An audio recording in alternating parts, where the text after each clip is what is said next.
ये कहो कि सोने की खान पीतल के दाम बेचती है। वापस दिला दो, मुंह मांगे पैसे दूंगा।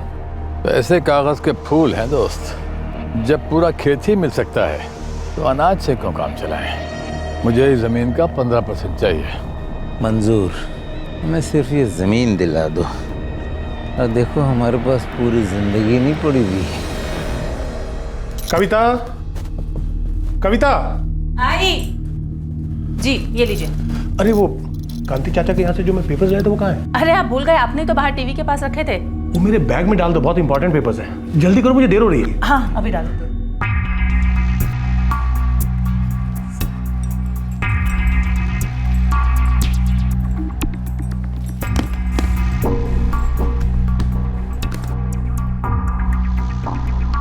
दादू दादू दादू, आपने अभी तक अपना प्रॉमिस पूरा नहीं किया। बेटा, आई एम वेरी सॉरी, गलती हो गई मुझसे।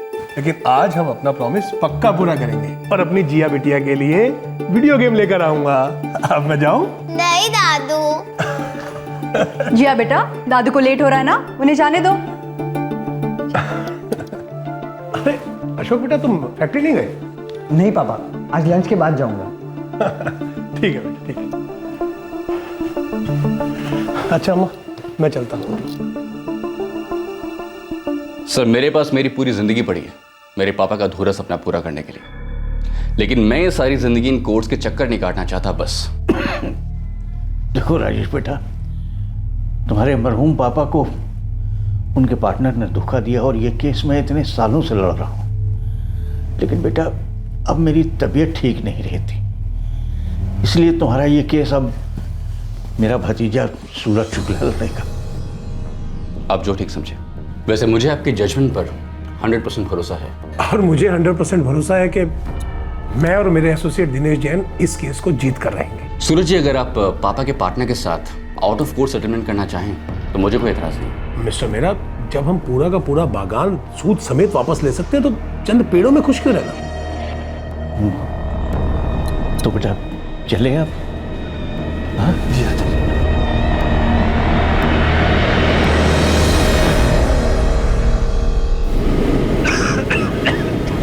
अब मैं तुम्हें क्या बताऊं सूरज, तुम खुद एक काबिल वकील हो। कैसी बात कर रहे हैं चाचा जी, आप गुरु हैं मेरे। बेटा सीनियर होने के नाते एक बात जरूर कहूंगा, आउट ऑफ कोर्ट सेटलमेंट को रूल आउट मत करना, क्योंकि अक्सर जीत की जिद में हम वक्त से हार जाते हैं।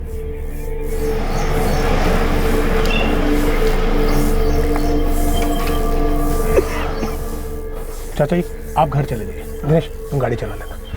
कोर्ट की हियरिंग के लिए मैं अकेला ही जा रहा हूँ। अरे नहीं बेटा, मैं चलता हूँ ना साथ में। चाचा जी अब आप जिद कर रहे हैं ना, ये केस मुझे ही संभालना है ना। ठीक है दिनेश इधर आओ। दिनेश तुम 3 बजे तक ऑफिस पहुंच जाना और खाना वाना खाकर वो अहमद के केस के पेपर्स तैयार कर लेना, कल सुनवाई है उसकी। Okay sir.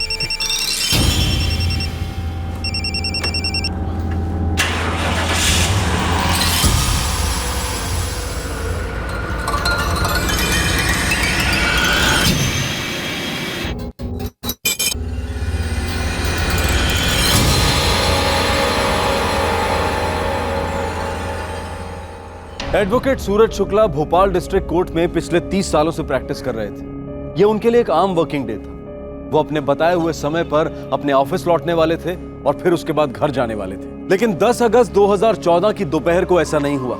एडवोकेट सूरज शुक्ला के गुरु और चाचा कांतिलाल शुक्ला, उनका असिस्टेंट दिनेश जैन और उनके परिवार वालों को भनक तक नहीं थी कि उनका भविष्य हमेशा के लिए बदलने जा रहा था और इसकी जड़ें अतीत की गहराइयों में थी। The number you have called is currently switched off. The number you have called is currently switched off. The number you have called is currently switched off. The number you have called is currently switched off. अरे कोई कांति को फिर से phone लगा दो, मैं बात करूंगी।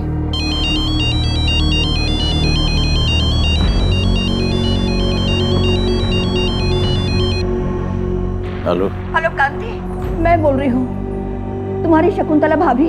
हाँ भाभी। सूरज की कोई खबर आई क्या? अरे भाभी, मैंने दिनेश और अशोक को कह दिया है कि टेंशन ना लो, केस की छानबीन के सिलसिले में कहीं गया होगा, आ जाएगा। 10 बजने को है, आज तक कभी ऐसा हुआ नहीं। सुनो, जो तुमने नया केस सूरज को दिया है वो कोई गड़बड़ वाला केस तो नहीं है ना? कोई गड़बड़ वाली बात नहीं है, आप डरिए मत, वो आ जाएगा। हाँ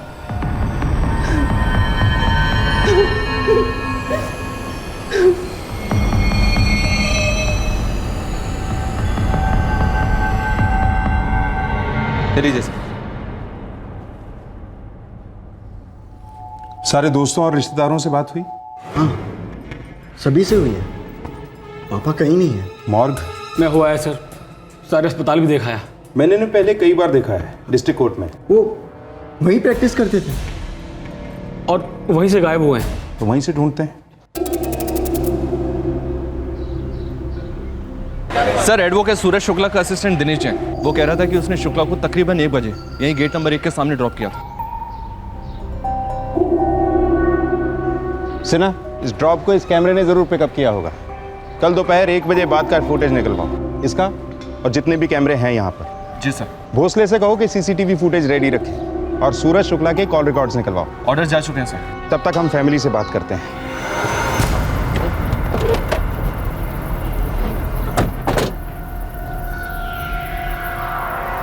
प्रैक्टिस डिस्ट्रिक्ट कोर्ट में करते हैं। लगता है सुप्रीम कोर्ट के वकील का घर है। खानदानी पैसा भी तो हो सकता है सर, या फिर जबरदस्त तकदीर हो सकती है। हो सकता है कोई लॉटरी लगी है। देखिए सर, मेरे पापा छोटे मोटे केसेस ही लेते थे, ज़्यादातर चीटिंग मीटिंग के केसेस। छोटे मोटे केसेस ही लड़ते थे बस? हाँ, वो कोई टेंशन वाला केस लेते ही नहीं थे। कोई और टेंशन थी? कोई घरेलू मामला? नहीं बेटा, मेरा बेटा बहुत ठंडे दिमाग का सुलझा हुआ इंसान है। उसे न किसी को टेंशन देना अच्छा लगता है और ना ही लेना। वैसे मामला है टेंशन वाला शकुंतला जी। एडवोकेट साहब कहीं फंस गए होते तो एक कॉल जरूर करते। कविता जी, उनको कोई पर्सनल टेंशन था? जी नहीं, ऐसा कुछ भी नहीं था। कोई अफेयर? कभी नहीं। किसी से कोई दुश्मनी? कोई पुरानी दुश्मनी, फैमिली वाली?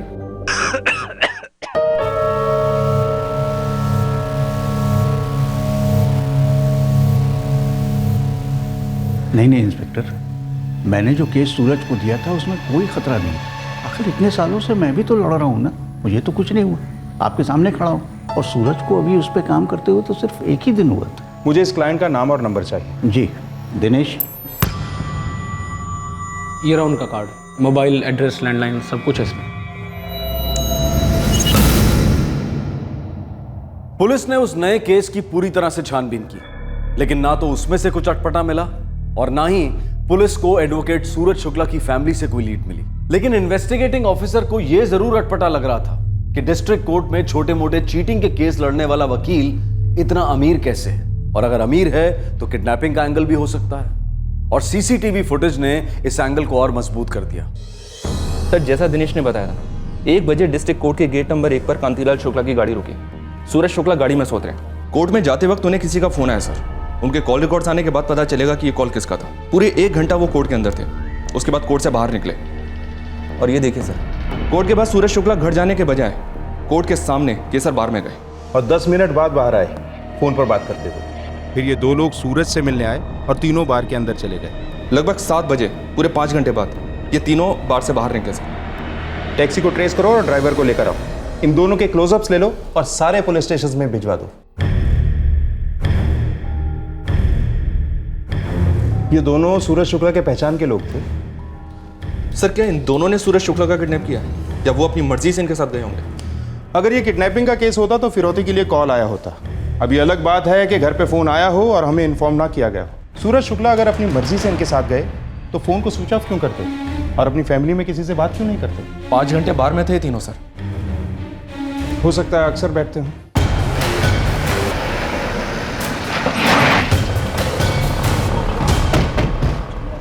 नहीं सर, उस दिन से पहले इन तीनों को मैंने कभी नहीं देखा। ये वाला तो आता होगा?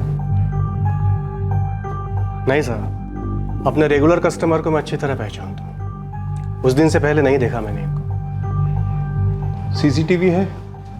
नहीं, सीसीटीवी तो नहीं है। 5 घंटे तक यहाँ बैठे जी? काफी पी होगी। हाँ साहब, तीनों ने बहुत पी थी और वो हंस हंस के और मजे लेके बातें कर रहे थे। एक बात थी साहब, मतलब मैं अजीब तो नहीं कहूँगा लेकिन मुझे खटकी जरूर थी। क्या? साहब, उन्होंने स्नैक्स वैक्स नहीं मंगाया था, बल्कि होता यह है कि 4-5 घंटे बैठ के मजबूत पीने वाला खाने के लिए बहुत सारे आइटम मांगता है, लेकिन इन तीनों ने ऐसा कुछ नहीं किया, बस पीते रहे। खाने का प्लान कहीं और का था, इसीलिए सिर्फ पीना हुआ। और उस टैक्सी में बैठकर शायद किसी खाने वाली जगह पर गए होंगे। वैसे भी रात के खाने का वक्त हो रहा था। सर टैक्सी और टैक्सी वाला दोनों ट्रेस हुए हैं। भोसले उन्हें थाने लेकर आ रहे हैं। आउट ऑफ सिटी हैं, थोड़ा टाइम लगेगा। सिन्हा लगता है इन तीनों में गहरी दोस्ती थी। वैसे भी शुक्ला ने उनके साथ काफी पी भी। सर ये दिनेश शुक्ला का असिस्टेंट, वो इन लोगों के बारे में जरूर जानता होगा। हो सकता है साथ मिला हुआ हो सकता है ये किडनैपिंग दोस्तों के बीच ही प्लान हुई हो। क्या वाहियात बात कर रहे हैं सर आप? मैं और सूरज जी की किडनैपिंग? ख्याल इतना भी वाहियात नहीं है दिनेश। पिछले 13 साल से तुम शुक्ला को असिस्ट कर रहे हो। मेरे बड़े भाई हैं वो, पिता समान। अमीर बाप का गरीब लड़का छोटे मोटे चीटिंग के केस सॉल्व करके तुम्हारे पिता समान बॉस ने काफी कुछ बना लिया है। और जहां तक हमारी जानकारी है तुम अब तक किराए के एक कमरे में रहते हो, कमा रहे हो। ऐसी भक्ति बॉस के प्रति? सर मुझ पे शक करके आप खामा अपना वक्त जाया कर रहे हैं। मैं सूरज जी की इज्जत करता हूँ, इसलिए उनके साथ जुड़ा हुआ हूँ। और उनके हर केस में मुझे कुछ ना कुछ नया सीखने को मिलता है। और जितना मैं उनको जानता हूँ ना, उतना शायद कोई नहीं जानता। फिर तो तुम इन दोनों को भी जानते होगे। काफी गहरी दोस्ती थी तुम्हारे शुक्ला जी की इनसे। मैंने इन्हें कभी नहीं देखा। तुम्हारे शुक्ला जी को पीने की लत थी? बिल्कुल नहीं। हाँ कभी कभार एक आध ड्रिंक लेते देखा मैंने उनको। और तुम्हें लगता है कि तुमसे बेहतर उन्हें और कोई नहीं जानता? सर वो टैक्सी ड्राइवर आ गया है। आप थोड़ी देर बाहर बैठिए और आराम से सोचिए कि कहीं आप हमें कुछ बताने में भूल तो नहीं रहे।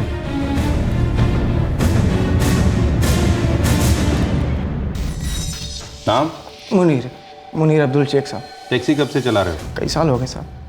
हमें अब्बू की टैक्सी है, आजकल हम ही चलाते हैं। और लाइसेंस वाइसेंस कागज पत्री सब ठीक है साहब, ओरिजिनल। पर तुम्हारे कुछ पैसेंजर ठीक नहीं है साहब। इन दो ही जिन्होंने कल हमारी टैक्सी बुक की थी और कह रहे थे कि कोर्ट के पास केसर बार है, उधर चलना है। और शाम को लौटाइए 6:30 के आसपास, आगे जाना है वेलकम ढाबा। टैक्सी वेटिंग पे थी 5 घंटे? नहीं साहब, मैं वापस गया धंधे पे और शाम को 7:15 बजे लौटा होते। और ये दोनों साहब इन साहब को लेके वापस लौटे और मैं इनको वेलकम ढाबा छोड़ कर आया। कहाँ ये वेलकम ढाबा? इस सिटी के बाहर है, हमारे घर भी होते नज़दीक है, इसलिए हम वापस लौटा है। कुछ बात हो रही थी इन तीनों के बीच में? आते वक्त इन दो जनों में कोई बात नहीं हुई थी और जाते वक्त ये तीनों पिए हुए थे, हमने ध्यान नहीं दिया साहब। शुक्ला साहब घर पे कौन कौन है? घर पे मेरी बीवी है, मेरी माँ है, बेटा है, बहू है, एक पोती है और मैं हूँ। बेटा क्या करता है आपका? बेटे को मैंने सेट कर दिया है, उसकी एक छोटी सी फैक्ट्री लगवा दी है। मतलब इतनी छोटी भी नहीं है, ठीक ठाक कमा लेता है वो। जिंदगी में बस एक अच्छा काम कर दो, बाकी पूरी जिंदगी आराम।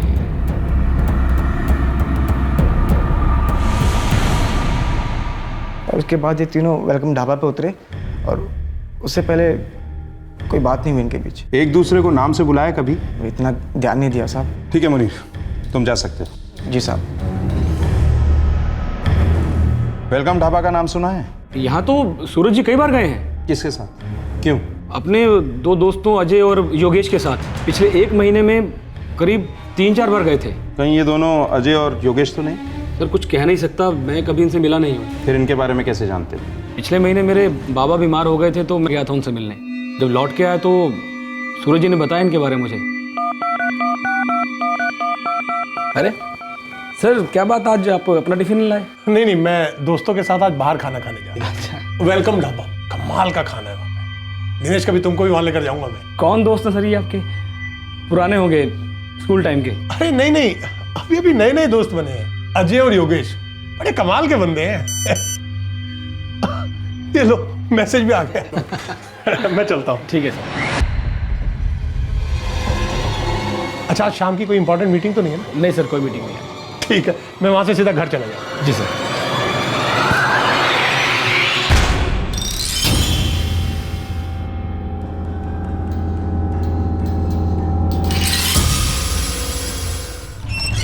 सर सूरज शुक्ला के कॉल रिकॉर्ड्स आ गए। 1:02 पर सूरज को कॉल आया था अजय जायसवाल का और 2:10 पर योगेश गुप्ता का। ये वही लोग होंगे, अजय और योगेश, सूरज जी के नए दोस्त। सच बताऊं तो मुझे शौक लग रहा है जानकर कि सूरज जी उनके साथ बार में इतना पी रहे थे। अभी तो केस शुरू भी नहीं हुआ है दिनेश। एक से एक शौक आने बाकी हैं। फिलहाल तुम जा सकते हो, लेकिन शहर नहीं छोड़ सकते। जी सर। समझ में नहीं आ रहा सर, 1 महीने की इतनी गहरी दोस्ती, सालों से असिस्टेंट रहे दिनेश को पता ही नहीं है। फोटोग्राफ्स फैमिली को दिखाओ, नाम भी बताओ, चाचा कांतीलाल शुक्ला को भी। फिर हम सीधा वेलकम ढाबा जाएंगे। इस नई नई दोस्ती में मुझे किसी पुरानी दुश्मनी की बू आ रही है सिन्हा। इंसान को सबसे ज्यादा धक्का तब लगता है जब किसी अपने बहुत ही करीबी की परछाई में परायापन झलकता है, किसी राज का साया नजर आता है। एडवोकेट सूरज शुक्ला की फैमिली और उसके चाचा कांतीलाल शुक्ला ने अजय जायसवाल और योगेश गुप्ता का नाम तक नहीं सुना था। सूरज की फैमिली, चाचा कांतीलाल, असिस्टेंट दिनेश सभी बौखला गए थे कि कहीं सूरज कोई बात उनसे छुपा तो नहीं रहे थे, कोई ऐसी बात जो सिर्फ ये 2 नए दोस्त जानते थे और कोई नहीं, या फिर कोई और भी था।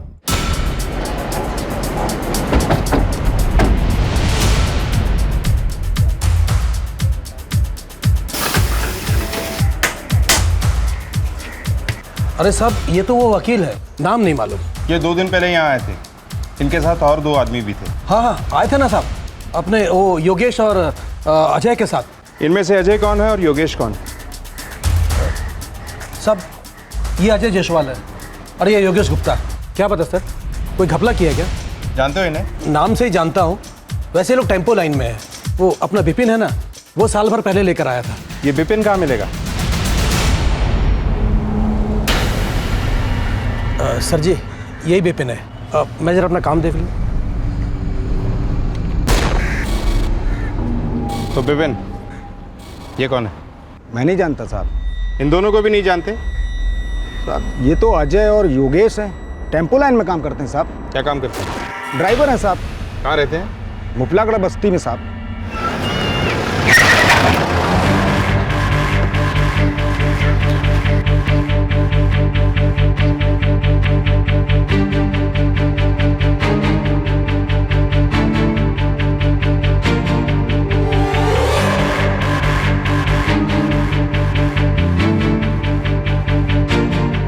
सर, ये 16 बता देगा, अजय जायसवाल का। ये जायसवाल परिवार कहाँ है? साहब, 2 दिन पहले ही वो सब लोग अपना बैग वैग लेके कहीं चले गए और किसी को कुछ बताया भी नहीं।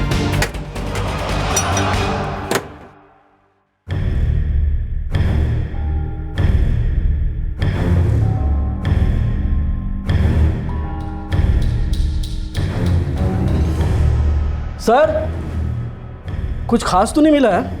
ये मिला है सर।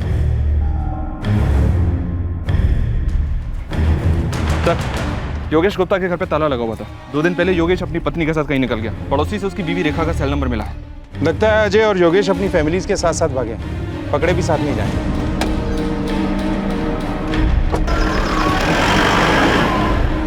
अमित जायसवाल, योगेश गुप्ता और योगेश की पत्नी रेखा, तीनों के कॉल रिकॉर्ड से करवाओ और तीनों के इंस्ट्रूमेंट को ट्रैकिंग पे डलवा दो सिन्हा। Yes sir. सर, एक बात है, योगेश और अजय दोनों टेम्पो चलाते हैं, दोनों ड्राइवर हैं। सूरज शुक्ला इनके साथ दोस्ती क्यों करेगा?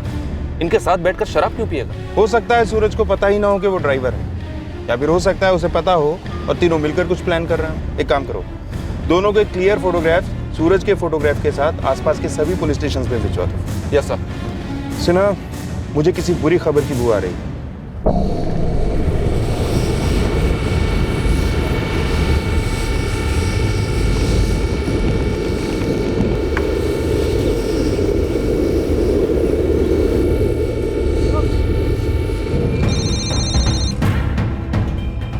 मुकुरबाग पुलिस स्टेशन।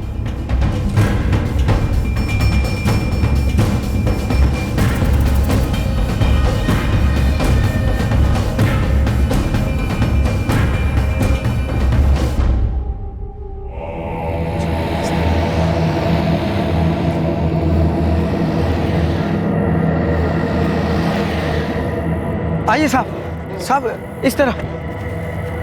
इधर इधर है साहब, इधर ही पड़ा हुआ है। चंदेल, बॉडी को पोस्टमार्टम के लिए भेज दो और पूरा इलाका स्कैन करो।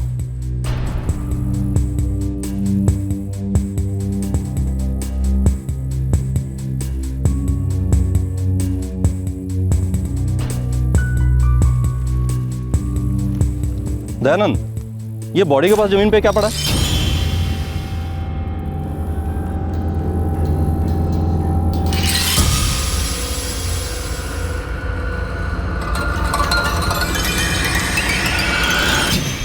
गला घोट कर मारा गया। उसके बाद पत्थर या किसी हैवी चीज से चेहरा खराब किया गया। फिर जलाया गया ताकि इस आदमी की शिनाख्त ना हो सके। इनकी उम्र क्या होगी? इनकी उम्र 55 से 60 साल के बीच है। खतना नहीं हुआ है। ब्लड स्ट्रीम में एल्कोहल कंटेंट्स काफी पाए गए हैं और पेट में ढेर सारा खाना। सर, लाश जहां मिली वहां का पूरा इलाका छान मारा, कुछ नहीं मिला। बॉडी के पास हमें ये मिला। विक्टिम की पहचान छुपाने के लिए कितना कुछ किया गया। चेहरा खराब किया गया, बॉडी को जलाया गया। क्या ये सब हमें गुमराह करने के लिए किया गया या ये लॉकेट ही किसी और का था? सर, मैंने बॉडी के डिटेल्स स्टेट के हर पुलिस स्टेशन में भेज दी है।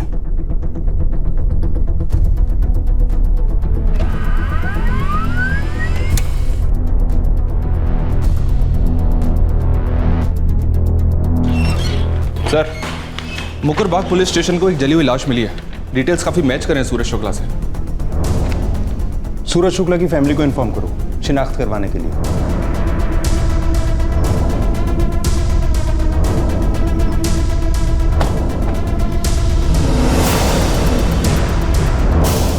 ललित द्विवेदी, लक्ष्मण चौबे, पीएसआई वरुण चंदेल, पीएसआई से ना।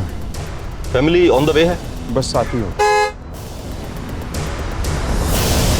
आगे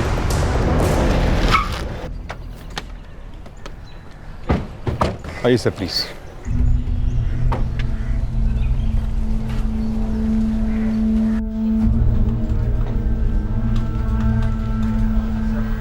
देखिए बॉडी बहुत बुरी हालत में है। आप लोगों में से जो नहीं देख पाएगा वो प्लीज यहां बैठ जाइए।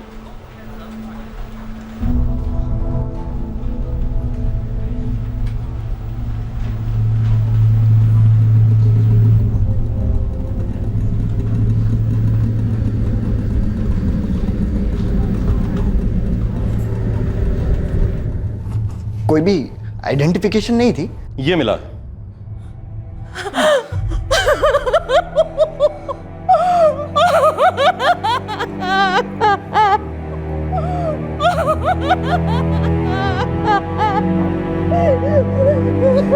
एक खुशहाल परिवार के कर्ता की भयानक रूप से हत्या हुई थी। पहले शक किडनैपिंग का था, लेकिन इस हत्या से यह बात साबित हो गई थी कि इस केस में कोई गहरा षड्यंत्र शामिल है और फरार सस्पेक्ट्स अजय जायसवाल और Yogesh Gupta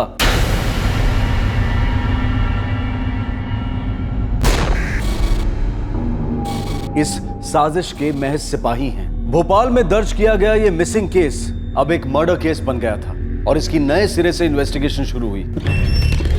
sir, मुकरबाग police station से इस केस की फाइल आ चुकी है। पोस्टमार्टम रिपोर्ट भी इसी में है। अजय जायसवाल और योगेश गुप्ता के सेलफोन्स अभी भी स्विच ऑफ आ रहे हैं सर। ये रहे उनके कॉल रिकॉर्ड्स।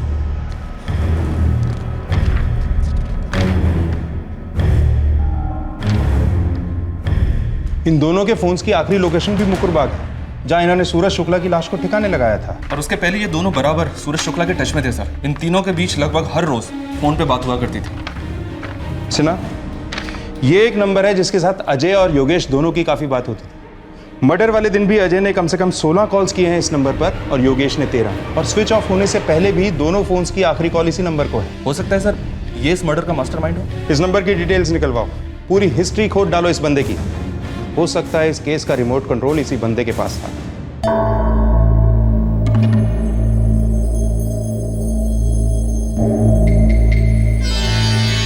मगर गांव और शहर दोनों में बच्चियां, महिलाएं और लड़कियां, हिंदुस्तान की आधी आबादी असुरक्षित है। रेपिस्ट खुलेआम घूम रहे हैं जो ना उम्र देखते हैं ना सामाजिक वर्ग। पर हमारा हाजी खान साहब, क्या बात है साहब। हाजी हुजूर, हम तो छोटे मोटे बुकी हैं, चादर देख के पैर फैलाते हैं। हम हाजी हुजूर, हमारी क्या मजाल जो हम आपको एडवाइस करें। सरकार तो खुद बड़े खिलाड़ी हैं। मैं तो कहता हूँ हिम्मत कीजिए और इस बार ब्लाइंड खेल लीजिए। जी। अरे आप कहाँ हैं? घर कब आ रहे हैं? 5 दिन हो गए हैं। अरे आऊंगा जब समय ठीक होगा। हाँ, और सुन, अगर कोई मुझे पूछने आए, खासतौर से कोई पुलिस वाला, तो कहना तू भी मेरे लिए बहुत परेशान है और हमेशा की तरह थोड़ा रोना धोना कर लेना और बीमारी का बहाना कर देना। हाँ, तू तो करती रहती है ना ऐसा। इतने सालों से ये सब कर रहे हैं, अब इतनी उम्र हो गई है, अब बस भी करो। अरे कैसे बस करूं? बस करूंगा तो बूढ़ा हो जाऊंगा, और तू तो जानती है पैसे से बढ़िया कोई पेट्रोल नहीं है जो जीवन की गाड़ी को खींच सके। सर, शिनारपुर के दुर्गा नगर में रहने वाले इस आदमी का नाम गोपीनाथ मौर्य है, जिससे अजय और योगेश की रेगुलर बात होती थी। बुकी है, एस्टेट एजेंट है, एक ऑफिस भोपाल में है और एक शिनारपुर में। एक बार जेल भी होकर आया है फ्रॉड और चीटिंग के केस में।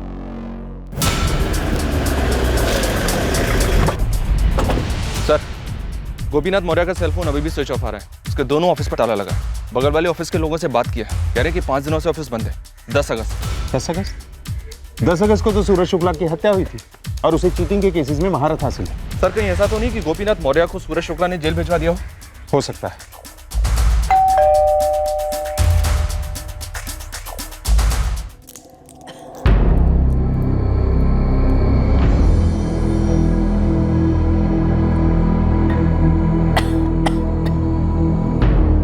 ये अपने भोपाल वाले ऑफिस में हफ्ते में 1 बार जाते हैं। 5 दिन हो गए, इनका कोई पता नहीं।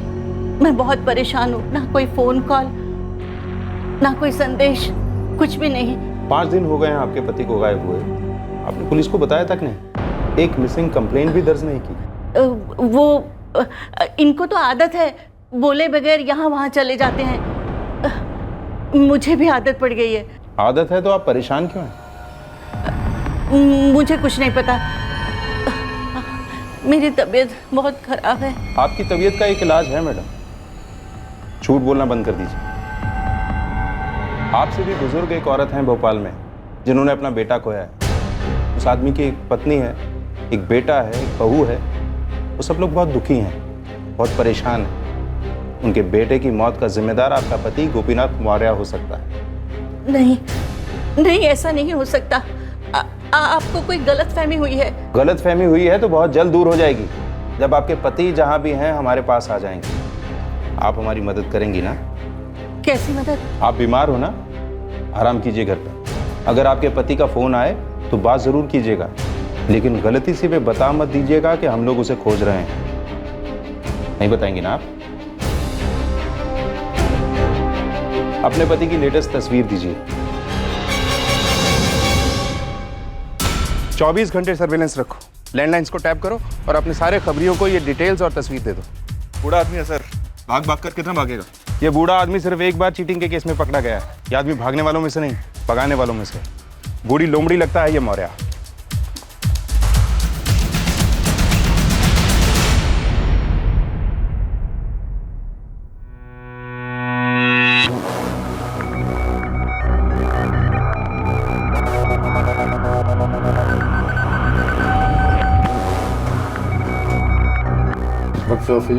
हाँ सेम। किस कमरे में हो? आपके बाजू में। ओह, मैं तो 203 में हूँ। 204। ओह,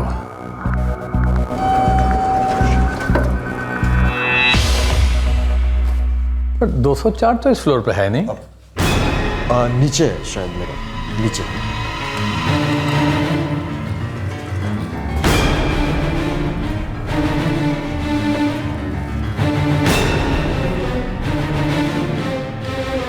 हाँ sir, hotel gold spark 203। Sir थोड़ा जल्दी आइए, उसे शक हो गया सर।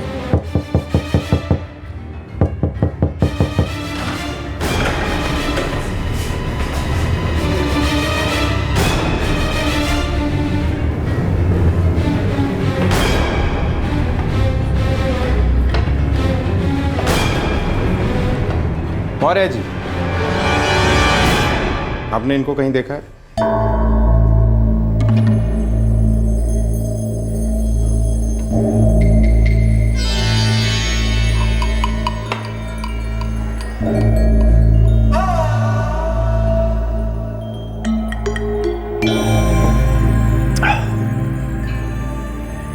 मौर्य जी के लिए और पानी लेकर आओ।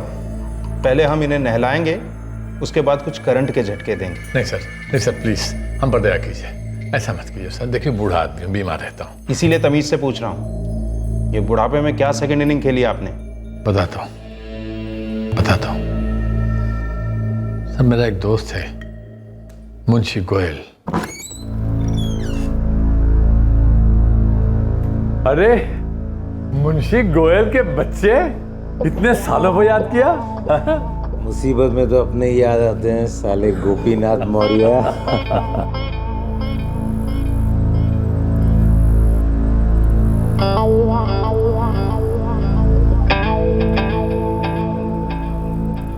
उन्नीस 1985 तक ये सारी जमीन मेरी थी। फिर क्या हुआ? फिर क्या, बेच दी। किसको, कितने में? भोपाल का एक वकील है सूरज शुक्ला, 5 लाख में बेची। ये क्यों नहीं कहते कि मुफ्त में दे दी? क्या करता, मजबूरी थी। अभी कुछ दिन पहले मैं कोर्ट गया था अपने किसी दूसरे मामले से।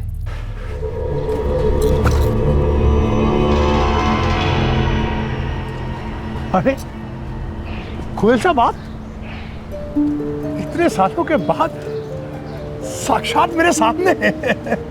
शुक्ला जी। गोयल साहब, एक दिन भी ऐसा नहीं जाता जब मैं आपको याद नहीं करता। ऐसा भी क्या प्यार आ गया भाई? कैसी बातें कर रहे हैं गोयल साहब। अरे मेरे घर में लक्ष्मी चौकड़ी मार के बैठी है सिर्फ आपकी बदौलत, आपकी वजह से। वो जमीन है? जमीन नहीं गोयल साहब, पैसे का खजाना कहिए। आपसे मैंने वो जमीन कितने में खरीदी थी? 5 लाख। हाँ। और 10 साल पहले मैंने उसका एक टुकड़ा 1 करोड़ रुपए का बेचा है। 1 करोड़? पर कैसे? वहाँ एक बहुत बड़ा प्रोजेक्ट आ रहा है, तो वहाँ के बिल्डर्स सारी जमीन हीरो के भाव में खरीद रहे हैं। कल ही की बात है, कल का मुझे ऑफर पता है कितने का मिला है? कितने? 17 करोड़ का। 17 करोड़, सोचो आप। 17 करोड़? ये सब कोर्ट कचहरी तो मैं अब शौकिया कर रहा हूँ। मेरे पास आज जो कुछ भी है गोयल साहब, सब आपकी मेहरबानी।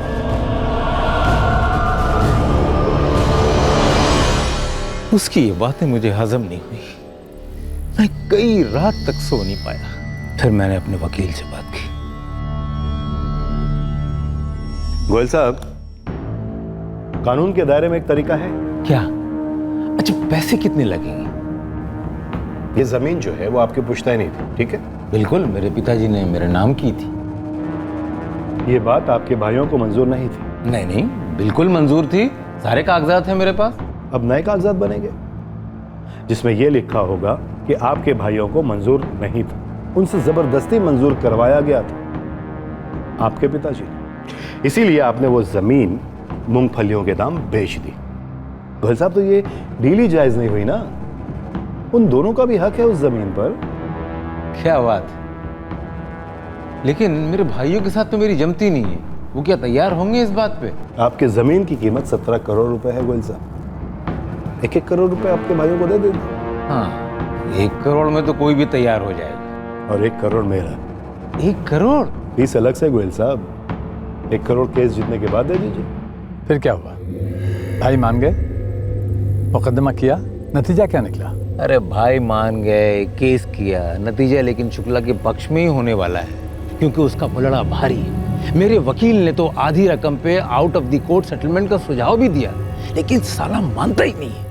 गोयल जी, जब पूरा बागान ही मेरा है तो मैं चंद पेड़ों को क्यों कबूल करूं? शुक्ला, फैसला भी तुम्हारे हक पे हुआ नहीं, और कहीं इस जमीन पे कोर्ट का स्टे ऑर्डर आ गया तो सालों रगड़ते रहोगे कोर्ट में। वकील हो, जानते हो ये सब। वकील हूं, इसीलिए मैं कोर्ट केस से डरता नहीं हूं, और इस केस में मेरी कोई गलती नहीं है, इसलिए कोर्ट मेरे साथ कोई नाइंसाफी नहीं कर सकती है। एक बात बोलूं गोयल जी, आपका लालच आपको गिरा रहा है और आप गिर रहे हैं। संभल जाइए, वरना उठ नहीं पाएंगे आप। शुक्ला, आखिरी बार एक बात सुन लो मेरी। आखिरी बार आप सुन लीजिए, और खन्ना तुम भी सुन लो। मुझे पता है तुम वहीं पर बैठे हो। अरे आउट ऑफ कोर्ट सेटलमेंट तो बहुत दूर की बात है, मैं तुम लोगों पर मानहानि का दावा ठोकने वाला हूं। तैयार रहना, बुरे दिन आने वाले हैं तुम लोगों के।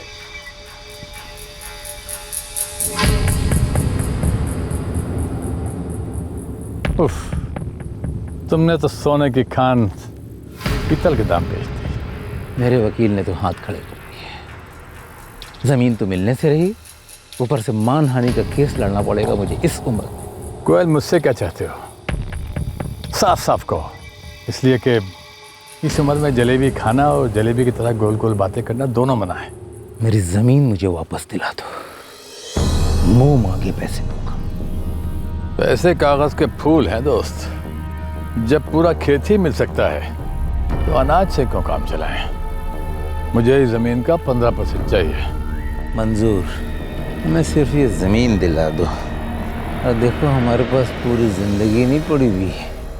इसलिए तुमने अजय जायसवाल और योगेश गुप्ता को सूरज शुक्ला की सुपारी दे दी? नहीं सर, मैंने सूरज शुक्ला को बहुत समझाने की कोशिश की पहले। मैं स्टेट एजेंट हूँ, लोगों को पटाना मेरा पेशा है सर। अरे नहीं नहीं दिनेश, कोई जल्दी नहीं है, तुम आराम से आ जाओ। अरे हाँ हाँ, मैं सब संभाल लूंगा यहाँ पर। और हाँ, पिताजी को मेरा प्रणाम कहना, ठीक है? कम इन।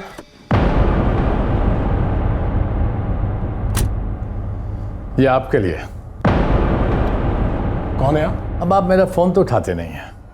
सोचा कि अपना फूल सा चेहरा आपके सामने ले जाऊंगा तो शायद आप पिघल जाएं। ओह, तो आप हैं गोयल के टट्टू मौर्य? गोपीनाथ मौर्य। मैंने आपको बैठने के लिए नहीं कहा है, बुजुर्ग हो इसलिए धक्के मारकर नहीं निकालूंगा। वकील साहब, ये जिंदगी बड़ी कमीनी चीज है। हम जैसे कमीनों को बुजुर्ग बना देती है और आपके जैसे भले लोगों को फरिश्ता बना सकती है बेवक्त।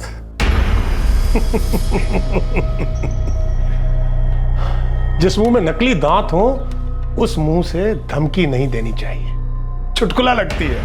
चलिए, मैं आपको दरवाजे तक छोड़ देता हूं, वरना वहां तक पहुंचने से पहले आप लड़खड़ा कर गिर सकते हैं। वकील साहब, मैं सांप हूं, अगर गिर पड़ा तो रेंग के निकल जाऊंगा। मेरा कोई सपूला भी नहीं है, पर आपका तो एक बहुत प्यारा सा परिवार है। ऐसे भरे पूरे परिवार के साथ तो कभी भी कुछ भी हो सकता है। निकल यहां से, निकल। और सुनो, उस गोयल से कह देना कि मानहानि के साथ साथ अब धमकी का मुकदमा भी चलेगा। और हां, अगली सुनवाई से पहले तुम भी मरवर मत जाना, क्योंकि जिंदगी वाकई कमी नहीं हो सकती।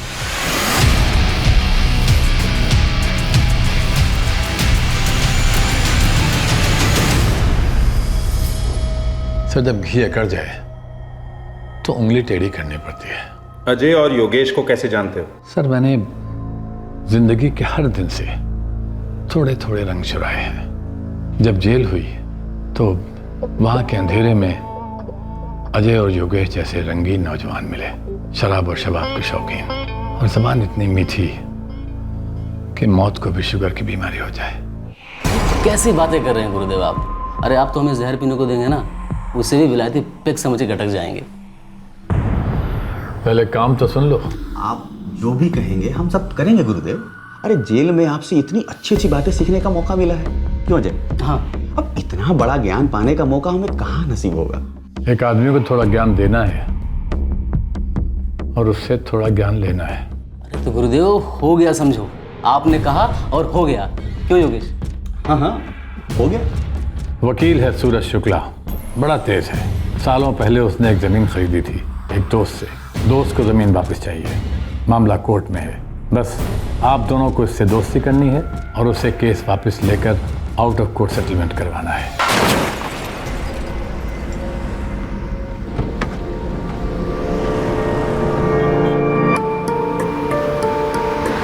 साले बाहर निकल, अरे बाहर निकल, तू दिखाई नहीं देता? क्या किया ये? बाहर निकल। अरे भाई साहब, एक मिनट। अरे क्या भाई साहब? भाई साहब, मेरी गाड़ी कैसी की तैसी कर दी तूने? अरे भाई साहब, गलती से ठुक गई। आप शांत हो जाइए। शांत रहने से मेरे नुकसान की भरपाई हो जाएगी क्या? देखिए, गलती हमसे हुई है तो सारा खर्चा हम भर देंगे। हाँ तो ठीक है, गाड़ी साइड में लगा। बस आप शांत होइए। हाँ, गाड़ी साइड में लगा रहे। सर, वो कार मैंने ही न दी थी इस काम के लिए, और उन्होंने बड़ी खूबी से सूरज शुक्ला जैसे चालाक आदमी को पटा लिया।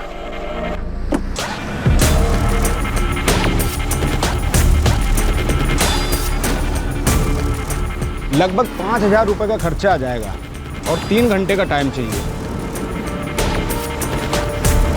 ठीक है, तुम एक काम करो, ये पैसे पकड़ो, ठीक है? कम पड़े तो और लेना, लेकिन साहब की गाड़ी एकदम टकाटक करना जैसे पहले थी। आप चिंता ना कीजिए। ए राजू, जल्दी आ।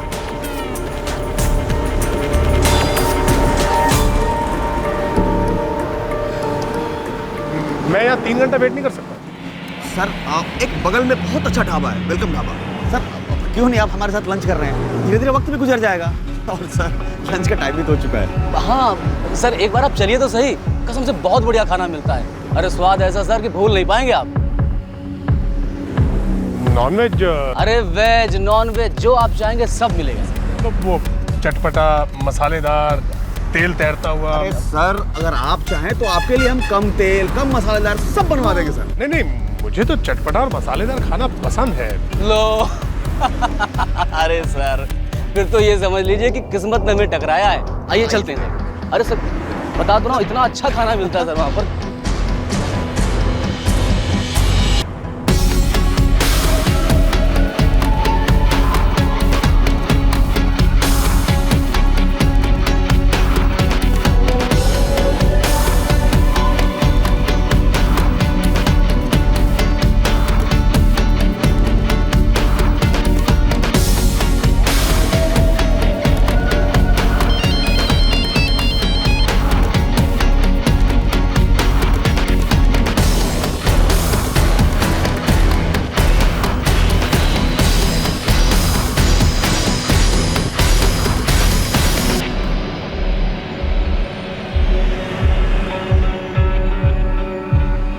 सूरज की असली भूख और प्यास दोस्ती की थी। अजय और योगेश उसे बड़े प्यार से करीब लाए, दोस्ती जताई और देखते ही देखते बंदा दिल खोल कर बातें करने लगा। 1 महीने में दोस्ती की दही पूरी तरह जम गई।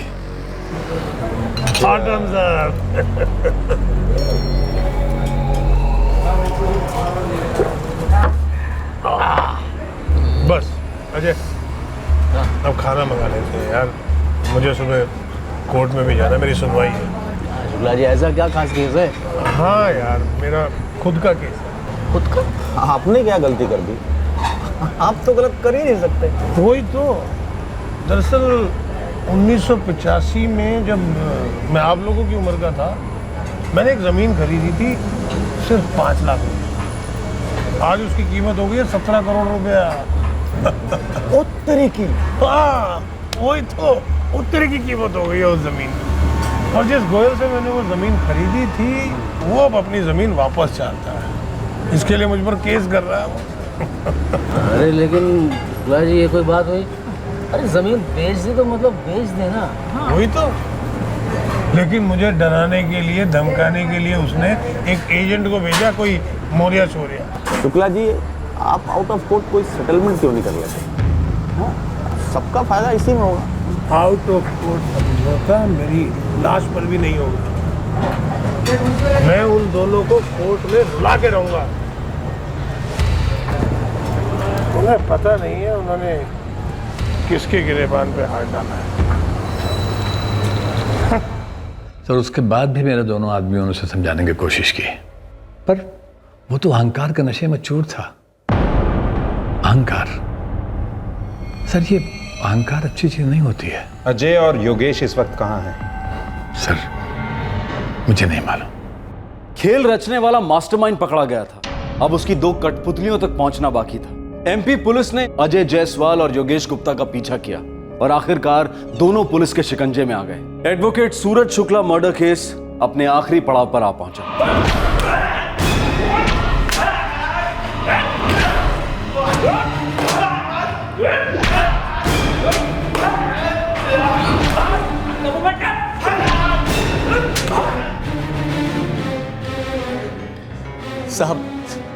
साहब मौर्य जी ने हमें फंसाया है, हम सच कह रहे हैं।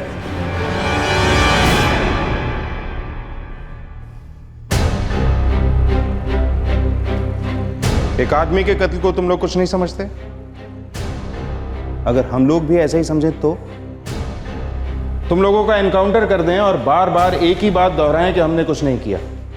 फर्क बस इतना होगा कि हम लाश को नहीं जलाएंगे, तुम्हें जिंदा जला देंगे। बोलो, आजमाना चाहोगे हमें? अजय, योगेश, तुम लोगों के पास सच बोलने के अलावा और कोई चारा नहीं है। सीसीटीवी फुटेज है तुम लोगों का।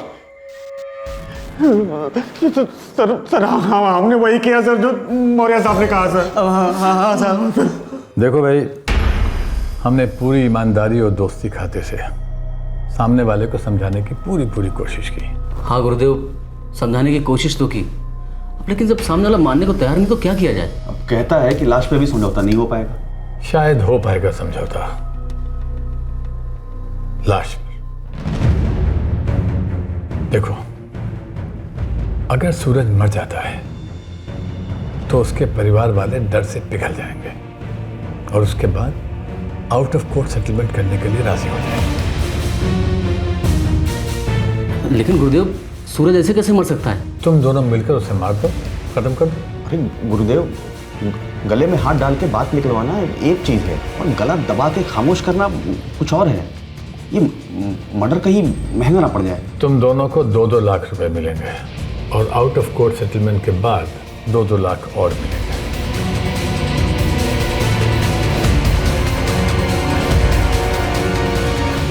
कब मारना है? साहब, मारने का वक्त, दिन और प्लान तय हो चुका था। सर, मौर्या जी ने बोला था कि उनकी दी हुई गाड़ी ज़्यादा दिखनी नहीं चाहिए, इसलिए ढाबे से हम लोगों ने टैक्सी ली। डिस्ट्रिक्ट कोर्ट चलोगे? हाँ साहब, शाम को यही वापस आना है। 7 बजे के आसपास निकलेंगे वहाँ से। इसके बीच में मैं दूसरा भाड़ा उठा सकता हूँ ना साहब? अरे तू उठा ले, बिठा ले, हमें क्या है, बस शाम को 7 बजे हमें वापस पहुंचा देना यहाँ, ठीक है? ठीक है साहब, चलो।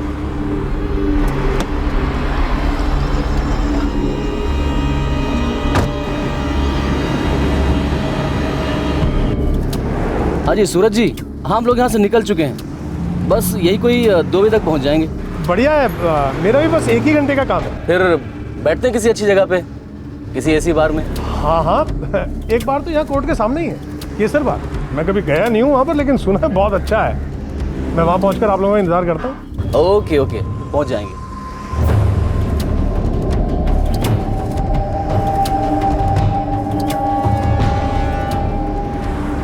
अरे कहाँ पहुँचे आप लोग? अरे सर, बस 2 कदम की दूरी पे हैं, आ गए बस।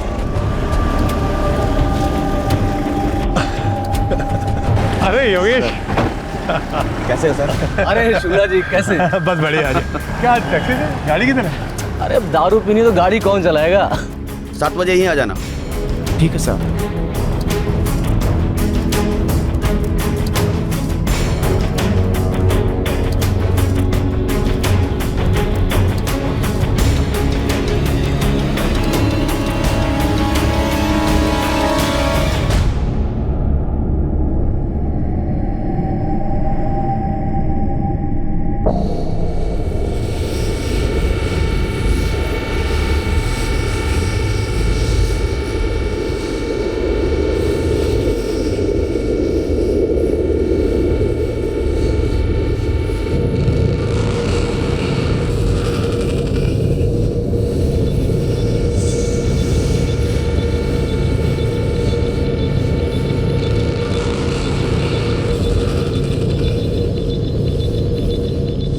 साहब, हमारा इरादा सूरज को ज़्यादा से ज़्यादा पिला के उसका फ़ोन अपने कब्ज़े में करने का था और हम उसमें कामयाब भी हुए।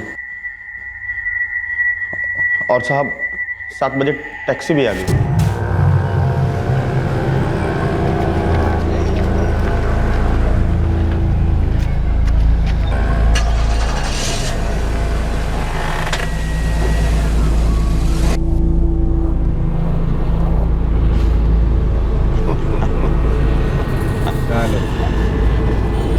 शुक्ला साहब, आपके घर पे कौन कौन है? घर पे एक बीवी है, बूढ़ी माँ है, मेरा बेटा है, बहू है, एक पोती है और मैं हूँ। बेटा क्या करता है आपका? बेटे को मैंने सेट कर दिया है, उसकी एक छोटी सी फैक्ट्री लगवा दी है। मतलब इतनी छोटी भी नहीं है, अच्छा खासा कमा लेता है वो सब मेरे कारण है। जिंदगी में बस एक अच्छा काम करो और फिर पूरी जिंदगी आराम करो। मैंने एक जमीन खरीद ली थी बस। हाँ, अब आप लोग भी मेरे दोस्त हो, आप लोग भी कोई ऐसा ही काम कर डालो, सबको एक अच्छा मौका मिलता है।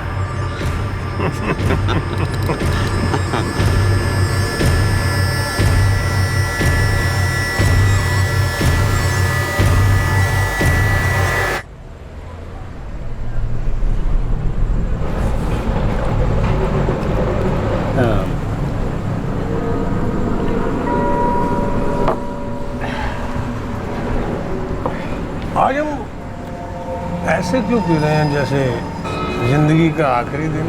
हाँ? अरे वकील साहब, अब जिंदगी का क्या भरोसा, जब तक है मजे करो। वो तो है। दरअसल मैंने अपनी जिंदगी हमेशा दूसरों के लिए जी, घर बार, माँ बाप, बीवी बच्चे, इन सब के लिए। अपने लिए कभी टाइम ही नहीं मिला। दरअसल कभी अच्छे दोस्त नहीं मिले। अब तुम लोग मिले हो यार, तो चलो जिंदगी एंजॉय करते हैं।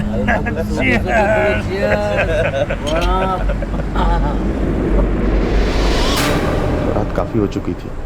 सूरज का मोबाइल स्विच ऑफ था अजय की जेब में, और अब वक्त आ चुका था कि सूरज शुक्ला को भी स्विच ऑफ कर दिया जाए हमेशा के लिए।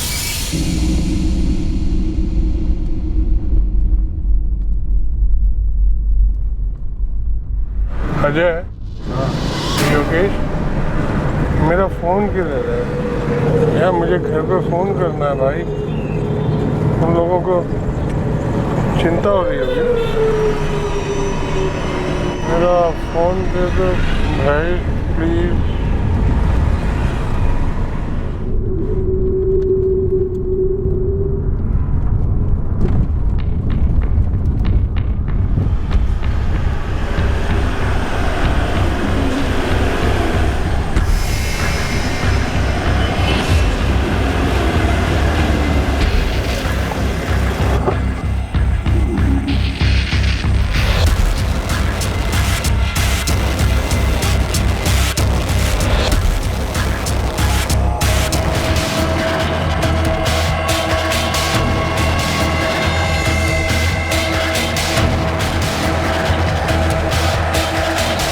पेट्रोल तुम लोगों ने पहले से खरीद रखा था?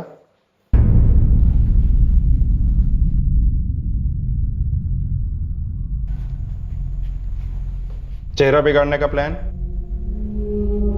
सूरज शुक्ला का सेलफोन, वॉलेट और वॉच, ये सब कहाँ है? साहब मेरे बीबी के पास है। बीबी का नंबर? 444240। बात करो, टीम भिजवा दो। सर साहब, हमने जो कुछ भी किया वो सब मौर्य जी के कहने के मुताबिक किया।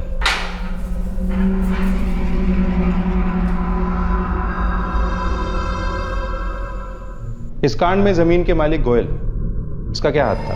सर उसे तो आम खाना था, पेड़ गिरने से कोई मतलब नहीं था उसका। लेकिन उसे यह नहीं मालूम था कि हम लोग सूरज को खत्म कर देंगे। उसके वकील को भी यही बात नहीं मालूम थी।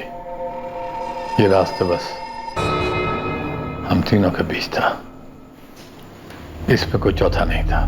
तुम्हें लगा कि एक अच्छे खासे एस्टेब्लिश वकील का कत्ल कर दोगे, उसकी फैमिली को धमकाओगे, वो आउट ऑफ कोर्ट मान जाएंगे, तुम्हें तुम्हारे 15% मिल जाएंगे। बस 15% के लिए तुमने ये सब किया? सर मैं दुनिया का पहला आदमी नहीं हूं जो ऐसा कर रहा है, और ना आखिरी आदमी हूं सर। ये तो बस कुछ 19-20 हो गया जो पकड़े गए। मौर्य जी, आपके ये बाल धूप में सफेद हुए होते ना तो आपकी सोच भी थोड़ी बहुत सफेद हो गई होती, पर आप जिंदगी भर लालच की काल कोठरी में जिए और वहीं बूढ़े हुए हैं।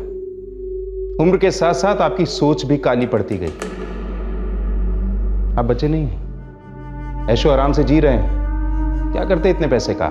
सर ये पैसों का नशा उम्र के साथ घटता नहीं है सर, उम्र के साथ बढ़ता है। बड़ा पैसा कमाने की ताकत उन सारे घावों पर मरहम रख देती है जो जवानी बुढ़ापे को ढह जाती है। मौर्य जी, जिंदगी की इस लंबी इनिंग में आप बस एक बात नहीं सीख सके। क्या सर? यही कि क्राइम नेवर पेज। जुर्म से किसी का कोई फायदा नहीं होता।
ने गोपीनाथ मौर्य, अजय जायसवाल और योगेश गुप्ता पर मर्डर, किडनैपिंग और क्रिमिनल कॉन्स्पिरेसी के चार्जेस लगाए हैं। उन्हें आईपीसी की धारा 302, 365 और 120 बी के तहत गिरफ्तार किया गया है और तीनों इस वक्त जुडिशियल कस्टडी में हैं। पुलिस को अपनी इन्वेस्टिगेशन में मुंशी गोयल के खिलाफ कोई सबूत नहीं मिला, जिसने गोपीनाथ मौर्य से यह कहा था कि वो सूरज शुक्ला को मनाए ताकि जमीन के लिए आउट ऑफ कोर्ट सेटलमेंट किया जा सके। लेकिन क्या मुंशी गोयल बेकसूर है, निर्दोष है? गोयल ने 1985 में एडवोकेट सूरज शुक्ला को अपनी जमीन अपनी मर्जी से पूरे लीगल पेपर वर्क के साथ 5 लाख रुपए में बेची और आज उस जमीन के दाम कई गुना बढ़ गए। इस बात को अपनी बुरी तकदीर समझकर भुलाने की बजाय गोयल के मन में एक ऐसे भयंकर लालच ने जन्म लिया जिसको जलन ने भरपूर आग दी और इसी आग ने जन्म दिया इस भयंकर जुर्म को। इसी लालच की जोत से जली गोपीनाथ मौर्य, अजय जायसवाल और योगेश गुप्ता की लालच की जोत। क्विक मनी के कारवां में सभी शामिल हो गए, लेकिन जो अपना नहीं उसका सपना भी देखना व्यर्थ है। इसीलिए इस कारवां की मंजिल खाई थी जहां यह जा गिरा और हमेशा की तरह जुर्म की हार हुई। दूसरी तरफ एडवोकेट सूरज शुक्ला का इन नए दोस्तों के साथ शराब और कबाब का रिश्ता एक वार्निंग थी कि कुछ गलत होने को है। एडवोकेट सूरज शुक्ला ने इस कोर्ट केस या इन नए दोस्तों का जिक्र किसी से भी नहीं किया था। अगर किया होता तो उसके गुरु और चाचा कांतीलाल द्वारा शायद कोई और सलाह मिलती, शायद एडवोकेट शुक्ला की जान बच जाती। आपसे फिर मुलाकात होगी क्राइम पेट्रोल सतर्क में एक और नए केस के साथ। तब तक अपना ख्याल रखें, सुरक्षित रहें और याद रखें, जो हालात हमसे मुश्किल फैसले करवाते हैं वही हालात हमें नेक इंसान भी बनाते हैं। सही वक्त, सही कदम, सतर्क रहें। जय हिंद। क्राइम पेट्रोल के और भी दिलचस्प कहानी देखने के लिए हमारे चैनल को सब्सक्राइब करें और बेल आइकॉन दबाना न भूलें।